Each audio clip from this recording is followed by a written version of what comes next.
সেবার কলেরার মড়কে বাতাসপুর গ্রামটা ধ্বংস হয়ে যাওয়ার মতো হয়েছিল।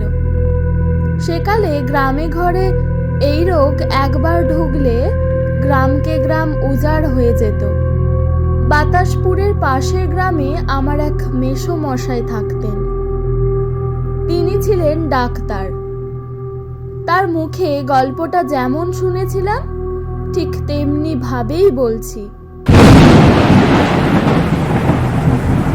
তখন শ্রাবণ মাস। সকাল থেকেই সেদিন প্রচণ্ড দুর্যোগ চলেছে।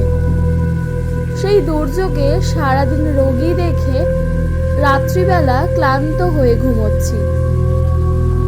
এমন সময় হঠাৎ দরজায় কড়া নাড়ার শব্দ। ঘুম ভেঙে উঠে বসে কেরোসিনের কুপিটা জেলে সাড়া দিলাম। কে? বাইরে থেকে কোনো প্রত্যুত্তর এলো না। তাই আবার জিজ্ঞেস করলাম, কে হে? কে ডাকে? আমি সনাতন। একবার দরজাটা খুলুন না ডাক্তারবাবু। সনাতন বাতাসপুরে থাকে।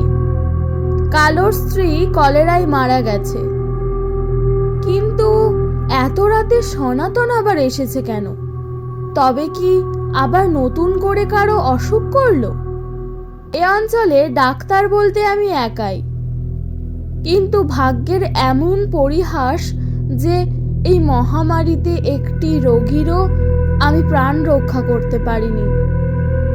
সেজন্য কারো বাড়ি যেতে লজ্জায় আমার মাথা কাটা যাচ্ছে। অথচ ডাক্তার হিসেবে রোগীর বাড়ি থেকে কল পেয়ে না গিয়েও থাকতে পারছি না। তাই ব্যর্থতা ঢাকবার জন্য সম্পূর্ণ বিনা পয়সায় আমি চিকিৎসা চালাচ্ছি। আমি বিছানা থেকে উঠে এসে সনাতনকে দরজা খুলে দিতেই সনাতন অন্ধকারে বাইরে দাঁড়িয়ে হাউ হাউ করে কেঁদে উঠল। ডাক্তার বাবু গো, বাঁচান। কি হয়েছে সনাতন? কার কি হলো আবার? আমার এই একটি মাত্র ছেলে ডাক্তার বাবু, তারও হয়েছে। যেমন করেই হোক ওকে আপনি বাঁচান। বউটা গেছে। ছেলেটার মুখ চেয়ে বুক ধরে বেঁচে আছি। ও চলে গেলে আমাকে আত্মহত্যা করতে হবে ডাক্তার বাবু। না হলে আমি পাগল হয়ে যাব। আমি সনাতনকে আশ্বাস দিয়ে আমার ডাক্তারির ব্যাগটা ওর হাতে দিলাম। ব্যাগ নিয়ে সনাতন বলল, আমি তাহলে এগোচ্ছি ডাক্তারবাবু, আপনি আসুন। ছেলেটা ঘরে একলা আছে। হ্যাঁ যাও, আমি এক্ষুনি যাচ্ছি। সনাতন এগোলো। আমি চালাঘর থেকে আমার শীর্ণকায় ঘোড়াটাকে বের করে আনলাম। তারপর ছাতা মাথায় দিয়ে তার পিঠে চেপে টর্চের আলোয় পথ দেখে বাতাসপুরে চললাম। রাত তখন 1:30।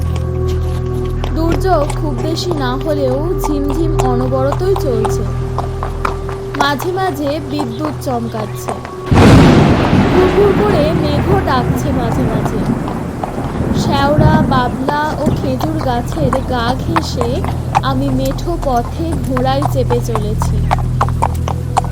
কিছুটা পথ আসার পর হঠাৎ মনে হলো, তাই তো, সনাতন গেল কোথায়? ও আমার আগে গেলেও পায়ে হেঁটে গেছে, কিন্তু আমি চলেছি ঘোড়ায় চেপে। এতক্ষণে তো ওকে ধরে ফেলবার কথা। যাই হোক, বাতাসপুরে ঢোকার মুখে একটা খাল আছে। সেই খালের ধারে এসে আমি থামলাম।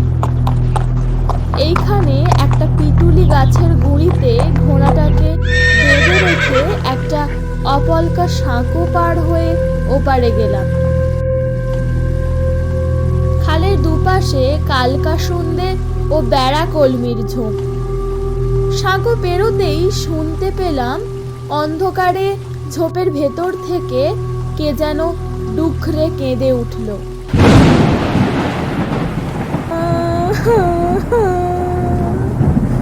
ডাক্তার বাবু গো, ছেলেটা বাঁচবে তো?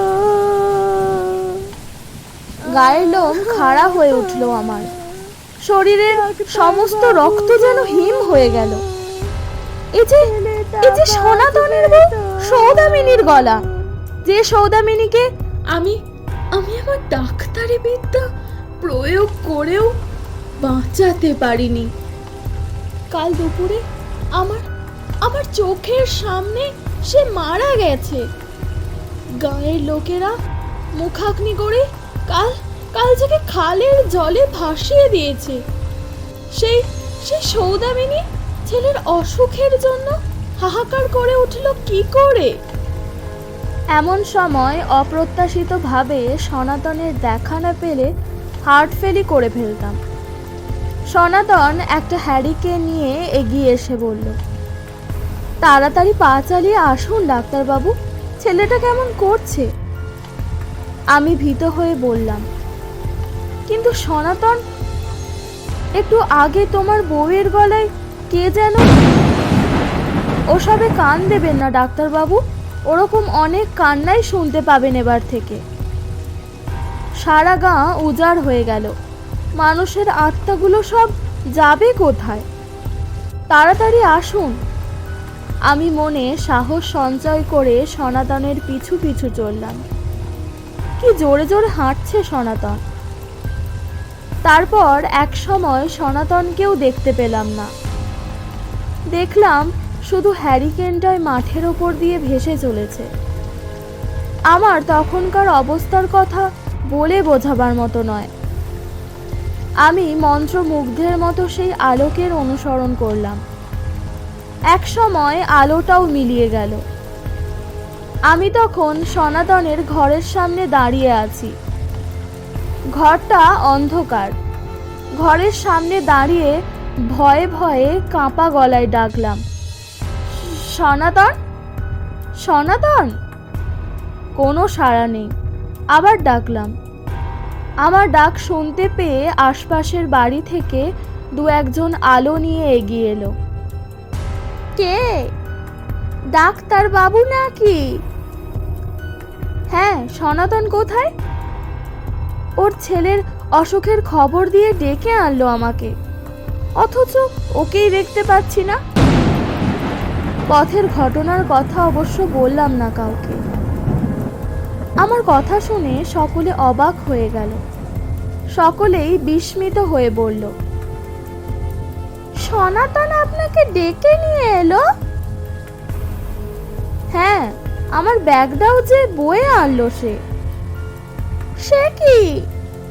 এই তো সন্ধ্যের সময় খালের ধারে রেখে এলাম তাকে।